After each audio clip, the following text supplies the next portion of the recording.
Omonini na bengayo, oye koningi satrone na yo, elombe. Omonini na futa yo, oye koningi sakiti na yo, ya Yesue.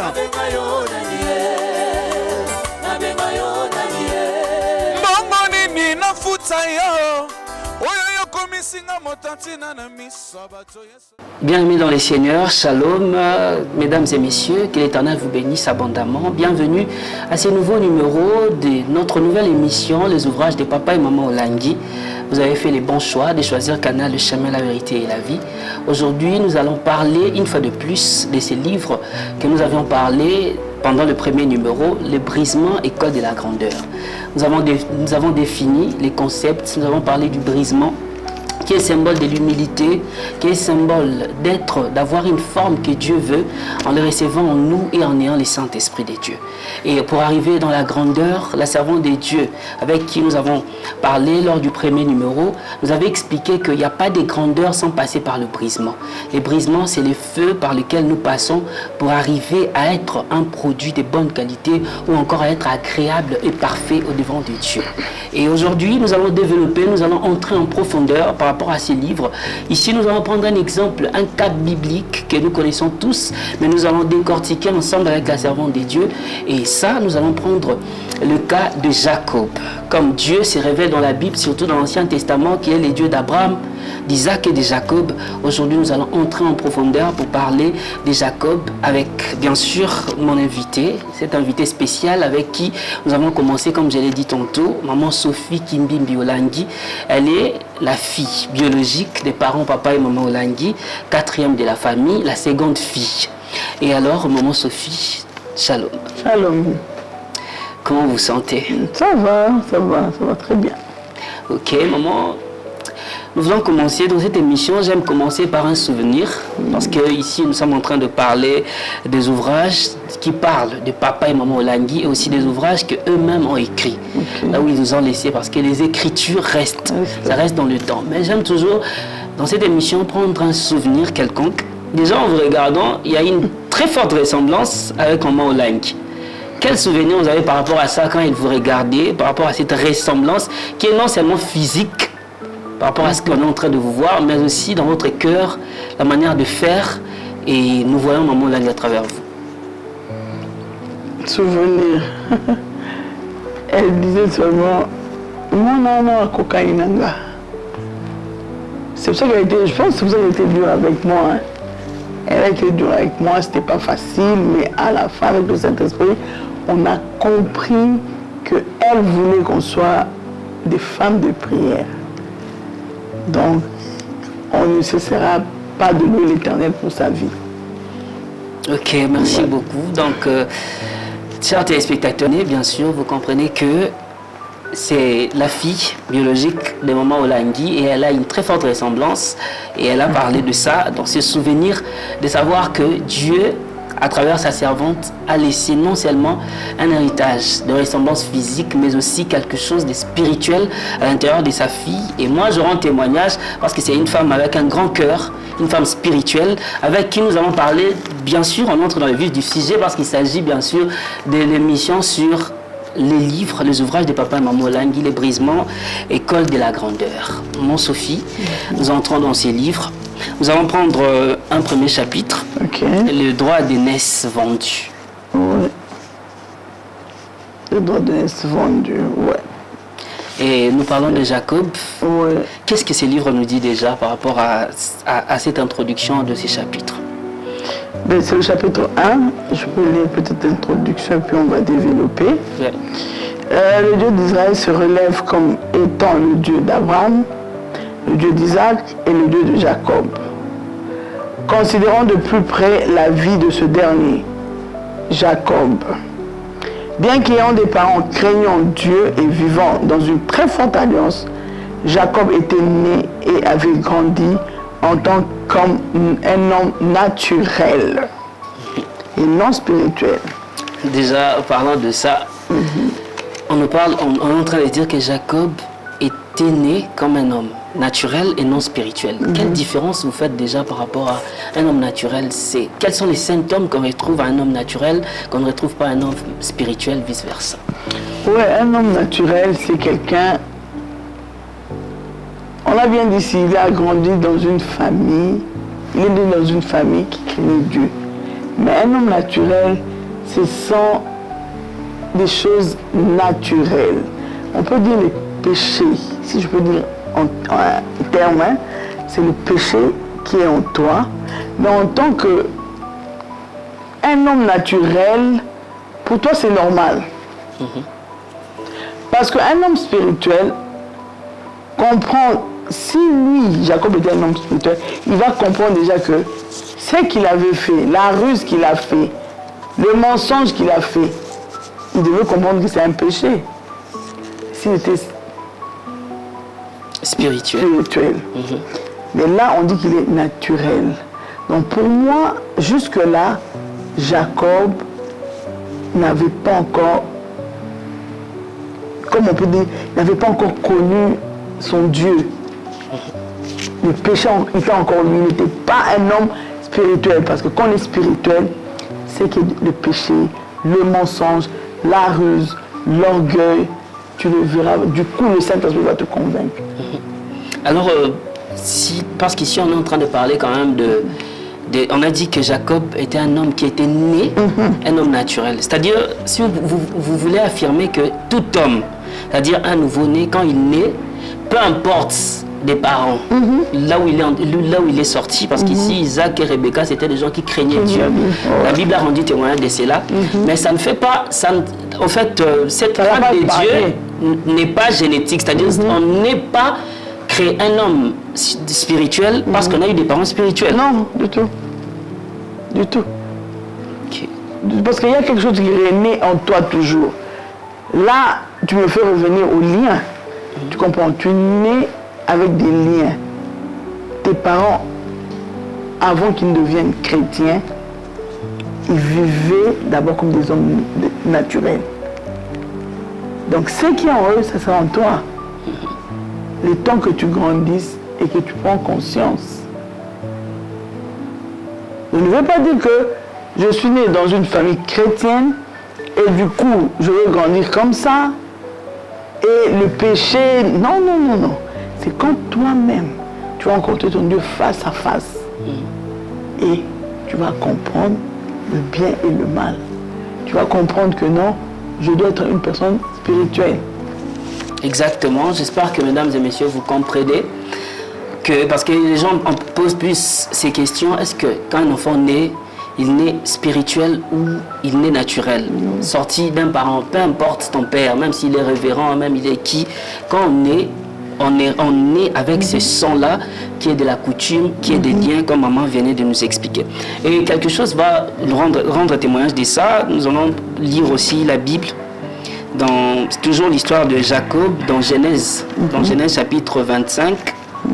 Le verset 22, là où on est en train d'expliquer ce qui se passe avant la naissance. Ce qui s'est passé avant la naissance de Jacob.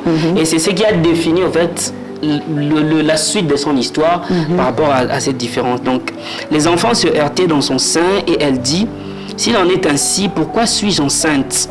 Elle alla consulter l'Éternel et l'Éternel lui dit, 2 nations sont dans ton ventre et 2 peuples se sépareront au sortir de tes entrailles. Un de ces peuples sera plus fort que l'autre et le plus grand sera assujetti au plus petit. Les jours où elle devait accoucher s'accomplirent et voici, il y avait 2 jumeaux dans son ventre. Le premier sortit entièrement roux comme un manteau de poil et on lui donna le nom d'Ésaü. Ensuite sortit son frère dont la main tenait les talons d'Ésaü et on lui donna le nom de Jacob. Isaac était âgé de 60 ans lorsqu'ils naquirent. Moi ici, dans cette histoire, il y a tellement de choses qu'on peut toucher. Mais déjà en introduction, on nous parle des enfants qui se heurtaient dans le ventre, des enfants qui se battaient. C'est-à-dire, on voit de fœtus, des enfants qui ne sont pas encore nés, mais qui ont déjà commencé un combat. Comment expliquer ça? C'est ça qu'on dit. Et souvent, quand ça va maintenant qu'on dit, ah, le combat spirituel, vous exagérez. Mais regardez, des fœtus qui se battent. Si on peut dire que c'est l'Éternel qui avait permis ça, parce qu'elle avait déjà eu cette révélation Elle vivait ça. Donc pour moi déjà, dès le ventre, Jacob déjà, il était un insoumis. Donc, un lutteur. Fonazwa Bouyaya.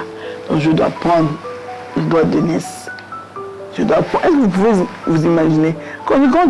Même Jérémie dit, quand tu étais dans le ventre, tu étais une masse informe. Mais cette masse informe, c'est bas pour le doigt d'aînesse. Déjà un combat qui commence avant même la naissance. Parce que les gens, aujourd'hui, les hommes croient que le combat ou encore les défis de la vie commencent quand un enfant est sorti. Mais ici, la Bible est en train de nous parler du ventre, des enfants qu'on n'a pas encore touchés, que Dieu déjà est en train de montrer par révélation à leur maman. Alors, vous pensez que Rebecca avait pris une bonne attitude de laisser passer cela, de faire passer ça comme un phénomène naturel? Pour moi, je dirais Rebecca, si c'était à refaire, elle n'avait pas pris la bonne solution. Parce que quand tu as une révélation, il faut quand même partager avec... Elle avait un mari, il fallait qu'elle partage avec son mari. Voici ce que l'Éternel m'a dit. Au lieu de passer par cet état naturel, si on peut dire, par ce mensonge, pour qu'il ait ce que Dieu l'a promis. C'est-à-dire, il faut, pour des solutions spirituelles, il faut emprunter des chemins spirituels. La clé, c'est dans la prière et aussi, vous pensez, je voulais qu'on reste sur ce point, la communication dans un foyer. Parce que Rebecca avait la grâce d'avoir un homme qui connaissait Dieu, qui était sorti d'Abraham. Abraham qui a reçu toutes les promesses de Dieu, je rendrai ton nom grand, je bénirai ceux qui te béniront et je maudirai ceux qui te maudiront. Mais Rebecca avait un tel homme. Je pense que Rebecca savait que son homme était quelqu'un qui avait la grâce de Dieu, qui avait le pouvoir de Dieu. Mais qu'est-ce qui fait que, ou bien la communication dans un foyer, si on sortait de ces foyers-là, quelle place ça occupe? Oui, comme tu disais Rebecca n'était pas aussi brisée. Parce que quand tu es brisé, tu vois déjà qu'il y a un danger. Donc une femme brisée va comprendre que non, je dois être soumise, je dois en parler à mon mari. Ça ne suffit pas à elle. C'est ça. C'est vrai que je dis, le brisement, en fait, c'est le total. Pour qu'un mariage marche, pour réussir dans la société, dans l'église, dans le ministère, si tu n'as pas le brisement, c'est zéro. Donc c'est pour ça que je vous invite à acheter ce livre. Vous allez comprendre que le brisement, c'est la clé. Parce que dans ce chemin-là où il y a le brisement, Dieu va t'emmener dans des épreuves qui te demanderont d'être brisé. Vous comprenez que ça touche toutes les couches, ça touche les parents, ça touche les enfants, ça touche toutes les relations possibles. Ce livre est vraiment très riche, il faut vraiment vous en procurer pour avoir beaucoup plus de sagesse parce qu'ici on n'est pas en train de parler de tout, mais on vous prend juste des points qui peuvent vous intéresser directement et vous donner envie de passer à la 17e rue Limité Industrielle, à la librairie du ministère chrétien du combat spirituel. Vous pouvez avoir ce livre et aussi, vous voyez les numéros au bas de l'écran, vous allez appeler et on va vous guider, vous allez voir. C'est un livre qui est vendu à un prix très abordable. C'est pour tout le monde. En tout cas, c'est un cadeau que les parents d'Heureuse Mémoire vraiment fait à tous les enfants du monde, à tous les enfants de Dieu, même si tu es païen. Tu as besoin de connaître ces choses parce que pour arriver à la grandeur, il faut passer par le brisement. Vous voyez ici, si la maman avait communiqué dès le départ, parce que le fait de ne pas communiquer facilement, c'est une forme d'orgueil. C'est ça. C'est une forme d'orgueil, c'est-à-dire tu te dis, je suis capable de résoudre ces problèmes, ce n'est pas important que j'en parle. C'est pour aussi les enfants, tu te dis... Dieu m'a parlé personnellement. Dieu m'a parlé, j'étais entré en prière, Dieu m'a montré la révélation. Ça aussi, il faut en parler aux combattants et combattantes. Il y a ces mamans qui se disent, moi je suis entré en prière, révélation, ça n'aura pas si d'autres disent ça. En fait, quand tu as une révélation, peut-être que la personne qui est à côté de toi a une autre grâce, peut-être d'interprétation de révélation plus que toi. Parce que nous tous, nous avons reçu les dons. Moi, je peux avoir les dons de vision, mais l'autre a le don d'interprétation. C'est ça. Toujours, surtout les gens que Dieu met à côté de nous, ce sont des gens qui nous aident à grandir. Ce sont des gens qui nous aident là où on a un vide. À combien plus forte raison, dans un foyer, Dieu est en train de dire que la femme, c'est un être semblable. Donc, l'homme et la femme font un. C'est-à-dire, toute chose, il faut toujours essayer d'en parler, comme maman a dit, parce que c'est elle qui est vraiment habile pour en parler. Mais je voulais juste renchérir. Même dans des relations d'amitié, c'est toujours important de communiquer pour qu'il n'y ait pas de zone d'ombre. Parce que l'humilité exige que l'on puisse descendre sur terre, écouter les autres, apprendre aussi de ce que les autres nous disent. Amen. Et avoir une oreille attentive dans le sens où tu te dis, je ne me suffis pas à moi-même, je peux manquer quelque chose que l'autre a à côté de moi. Nous sommes en train de continuer, en tout cas, vraiment, ces enseignements sont très profonds et très bénéfiques. Moi, personnellement, j'ai bénéficié de beaucoup de choses. Mais quelque part ici, ça, c'est une prophétie. C'est une révélation que Dieu a donnée. La Bible a dit que toute chose que Dieu fait est parfaite. Dieu fait toutes choses bonnes. Mais comment une prophétie, nous allons entrer en profondeur après pour dire que ça crée, mais comment une prophétie peut avoir des zones d'incompréhension? Comment ça peut avoir des zones d'incompréhension? Parce que ici, là, Dieu a promis, mais ça crée des dégâts. Des enfants qui se heurtaient, qui se battaient. Même quand ils sont nés, la Bible a précisé ici, il y avait Jacob qui tirait même son frère par les talons parce qu'il voulait être l'aîné. Comment comprendre ça? Au fait, la Bible, comme on dit, c'est un enseignement. Comprenez? Si on voit normalement, ce qui se passe là, c'est comme tu dis, c'est incompréhensible parce que Dieu a parlé, comment Dieu peut laisser arriver cette chose. Il peut aussi l'arrêter. C'est un enseignement pour nous. Mais au fond, aujourd'hui, quand on comprend, quand tu es devant cette histoire, tu comprends que Dieu m'avait déjà dit. Parce qu'il y a des choses qui nous arrivent, Dieu t'a déjà parlé. Pourquoi il te parle? Pour éviter le pire. Mais tellement on est dans la distraction. C'est de cet orgueil qu'on parle. Ah, Dieu a déjà parlé. Bon, ça va se réaliser ainsi. Non, Dieu nous parle. On dit, il nous avertit de quelque chose avant que ça arrive. Maman Rebecca, c'est elle qui devait s'élever. Mon Dieu, non, cela ne peut pas arriver. Donne-moi un chemin. Pars chez ton mari. On prie que Dieu nous évite d'entrer dans le péché. Parce que cet enfant-là, son état d'âme, on le connaît déjà. C'est un lutteur. Il a déjà la désordre. Un voleur. Un voleur. Mensonge. Ce sont déjà des choses. Dans les 10 commandements, c'était déjà interdit. Mais tu as un fils comme ça. C'est pour ça, venez écouter les enseignements. C'est important. Chercher la délivrance pour nos enfants. Tu as un petit de 2 ans, tu ne comprends pas. Il détruit tout à la maison. Quel est cet esprit qui l'a animé? Quel est cet esprit? Oui, il y a des autres. On prêche, c'est vrai. Il devait arriver à ce que Dieu avait dit pour sa vie, les promesses qu'il avait dit pour sa vie. Mais est-ce que si on voit, est-ce que c'est de cette manière on doit passer par le mensonge pour obtenir la victoire? Je ne pense pas, parce que le père du mensonge, c'est le diable. Donc peut-être c'était nous enseigner, nous, c'est aussi l'épreuve que Dieu voulait qu'il passe par là pour obtenir sa victoire. Mais aujourd'hui, en tant que né de nouveau, on sait que le mensonge, ce n'est pas bon. On sait que pour obtenir la chose, je ne peux pas mentir, je ne peux pas acheter cette chose-là. Parce que Jacob, tellement qu'il était rusé, son frère fatigué, il revient de la forêt. Il dit, je suis fatigué. Et il en profite. Envoie-moi ton droit de naissance. Parfois, parlons des comportements de ces enfants. Qui est en train de dire que un autre sera plus fort que l'autre. On a vu qu'Ésaü était vraiment très fort, que son frère dans la force. Il partait au champ et il partait à la forêt, il chassait. Mais son frère restait toujours sous les tentes. cet enfant-là à la maison qui est toujours plus calme que les autres, mais très rusé. Et nous, par rapport à ce que les parents ne sont pas brisés, on peut croire comme si c'est le plus bon. C'est-à-dire, c'est l'enfant le plus calme, c'est l'enfant le plus doux, par exemple. Mais or, il manigance quelque chose. Parce qu'on a vu que l'usurpateur Jacob, lui, il était calme sous les tentes. Son frère qui s'est battu et il est revenu.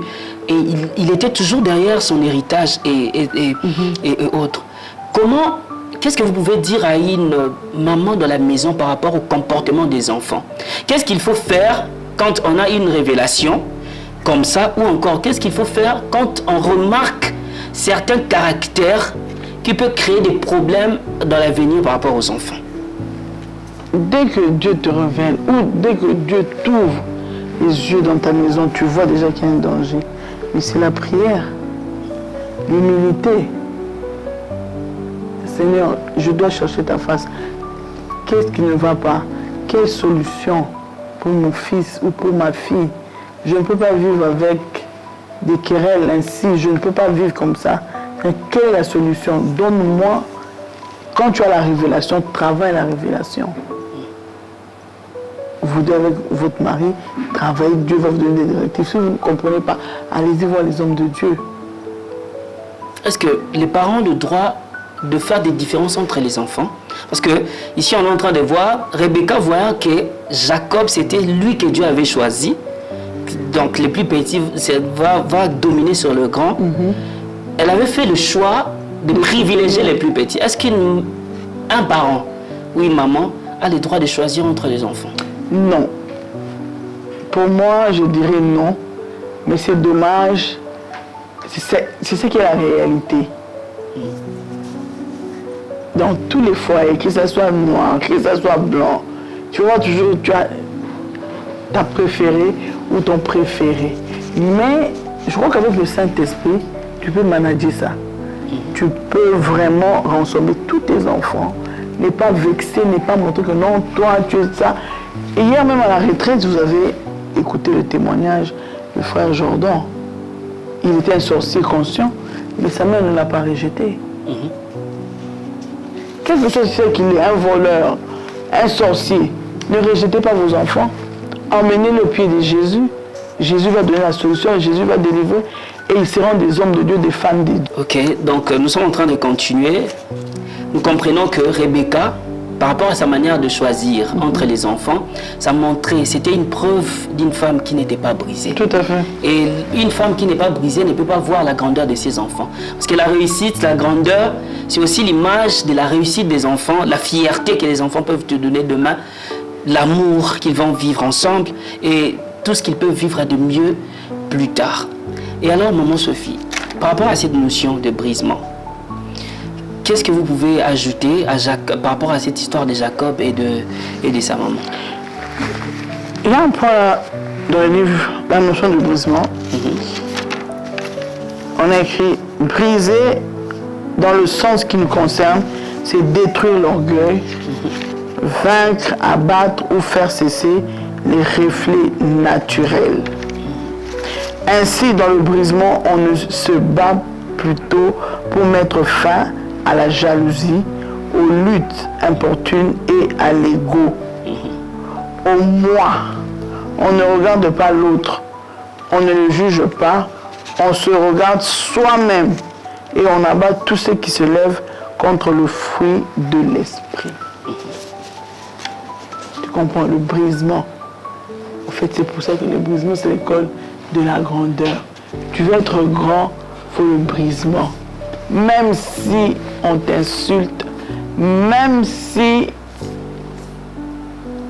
tu trouves que on ne t'aime pas, oh Nazomo, je souffre, sois seulement brisé. C'est comme on dit, l'humilité précède la gloire.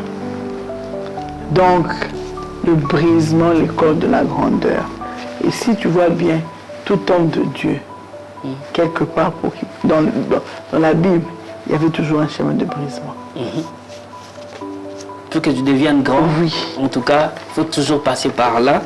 Et nous avons vu aussi par rapport à Ésaü qui a vendu son droit d'aînesse parce qu'il n'était certainement pas brisé. Il ne connaissait pas l'importance de la grâce qu'il avait d'être l'aîné d'une famille comme ça. C'est-à-dire parce que lui, il mesurait son droit d'aînesse par un potage. Ça, c'est vraiment très décevant. Comment vendre une richesse surnaturelle ou spirituelle par rapport à un petit besoin? Et aujourd'hui, maman, il y a un jeune qui vous regarde à travers la caméra. On va procéder un peu plus loin. Il y a d'autres aujourd'hui qui vendent leur dignité à cause des choses de ces mondes. Tout à fait. Par manque de brisement. Certainement, ils ne sont pas brisés.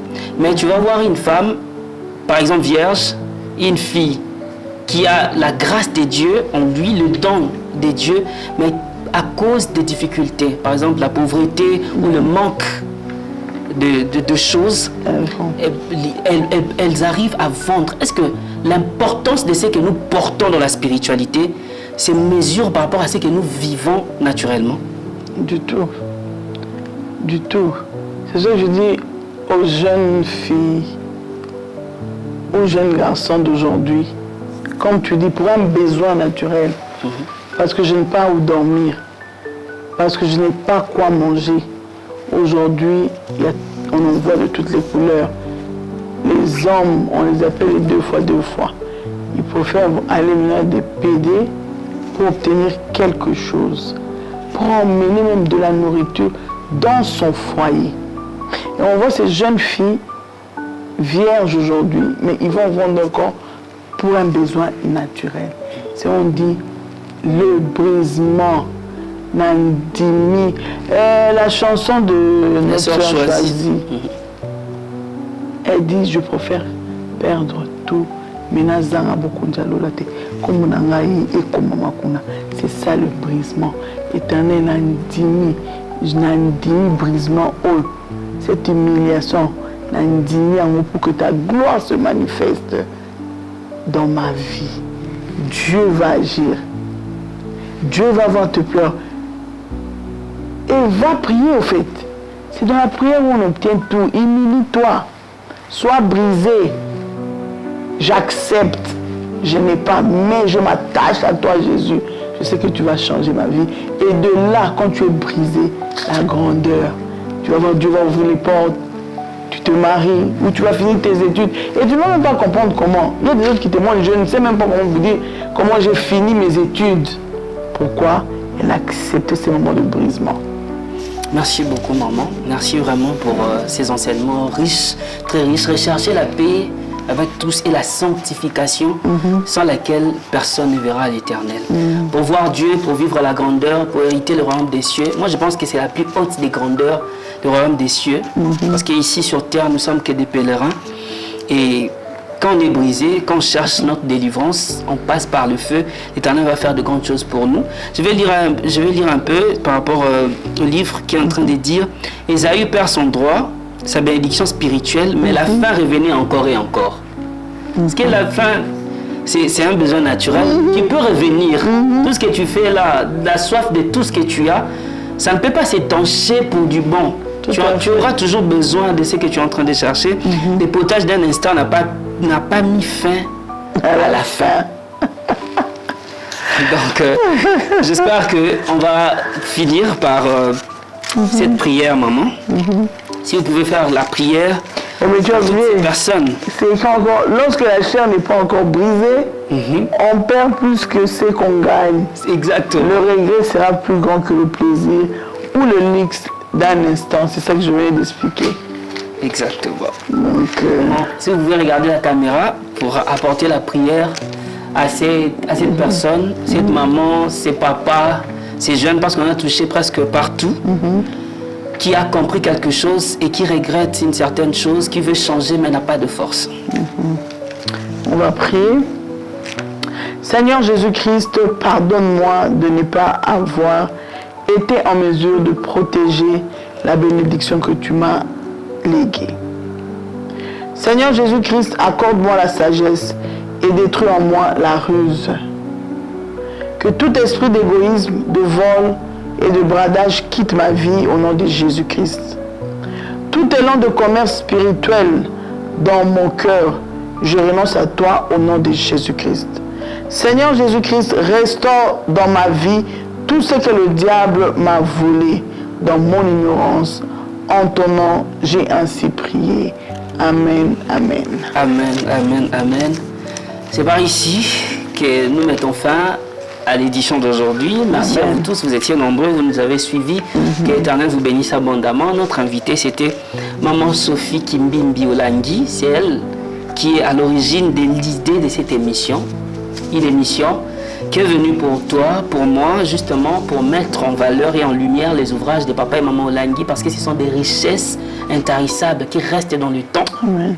Des richesses qui sont restées pérennisées dans le temps, parce que vous savez que nos parents étaient aussi artistes, donc c'est-à-dire l'œuvre d'écriture, c'est l'œuvre artistique, les artistes ne meurent pas. Et aussi la conception et la réalisation, c'était aussi assuré par Madame Neuve Caputou, que nous saluons, elle est derrière la caméra, et l'équipe technique a été accompagnée par le frère Nathan, le frère Olivier, le frère Didier Ilanga, que j'appelle tonton Didier, et aussi Dan Kitoko, que je salue. Merci à vous tous. J'étais à la présentation de cette émission, et suivez-nous, restez branchés sur la chaîne de Jésus-Christ, canal Le Chemin, la Vérité et la Vie. Notre programme est très diversifié. À la prochaine.